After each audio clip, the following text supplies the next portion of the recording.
জুবিন গাৰ্গৰ আকস্মিক যিটো মৃত্যু, ৰহস্যজনক মৃত্যু, সেই দুখ আমি সহ্য কৰিব পৰা নাই। আৰু সমগ্ৰ ৰাজ্যজুৰি, দেশজুৰি জুবিন গাৰ্গৰ আচলতে কেনেকৈ মৃত্যু হ'ল, গোটেই বিষয়টোৰ ক্ষেত্ৰত ন্যায় বিচাৰি সকলো লোকে ন্যায় বিচাৰি আছে। আমি সকলোৱে ন্যায় বিচাৰিছোঁ জুবিন গাৰ্গৰ ন্যায় লাভ কৰক। কিন্তু একে সময়তে আমি এই কথাটোৰ প্ৰতিও দৃষ্টি ৰাখিব লাগিব যে জুবিন গাৰ্গৰ সৃষ্টি আৰু জুবিন গাৰ্গৰ যিটো বিশালতা, সেই বিশালতাক আমি দেশবাসীৰ সন্মুখত, বিশ্ববাসীৰ সন্মুখত প্ৰদৰ্শন কৰিব লাগিব।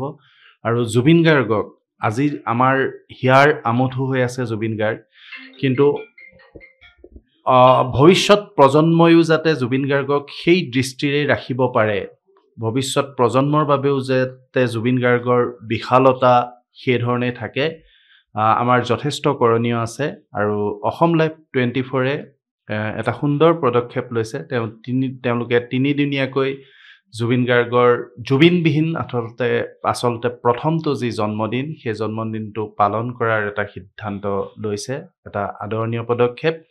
আৰু তেওঁলোকে এখন গ্ৰন্থও প্ৰকাশ কৰিছে হিন্দী, ইংৰাজী, অসমীয়া ভাষাত।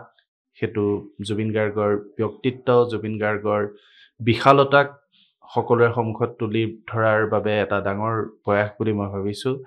ইয়াৰ বাবে মই অসম লাইভ 24 কৰ্তৃপক্ষৰ শলাগ ল'লোঁ। আৰু এই যি কাৰ্যসূচী, তিনিদিনীয়া কাৰ্যসূচী, তাৰ বাবে মই মোৰ শুভেচ্ছা জ্ঞাপন কৰিলোঁ। ধন্যবাদ। জুবিন গাৰ্গৰ আকস্মিক যিটো মৃত্যু, ৰহস্যজনক মৃত্যু, সেই দুখ আমি সহ্য কৰিব পৰা নাই।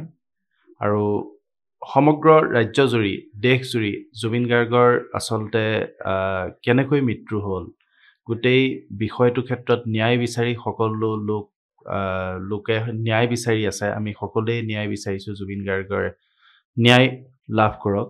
কিন্তু একে সময়তে আমি এই কথাটোৰ প্ৰতিও দৃষ্টি ৰাখিব লাগিব যে জুবিন গাৰ্গৰ সৃষ্টি আৰু জুবিন গাৰ্গৰ যিটো বিশালতা, সেই বিশালতাক আমি দেশবাসীৰ সন্মুখত, বিশ্ববাসীৰ সন্মুখত প্ৰদৰ্শন কৰিব লাগিব। আৰু জুবিন গাৰ্গক আজি আমাৰ হিয়াৰ আমঠু হৈ আছে জুবিন গাৰ্গ, কিন্তু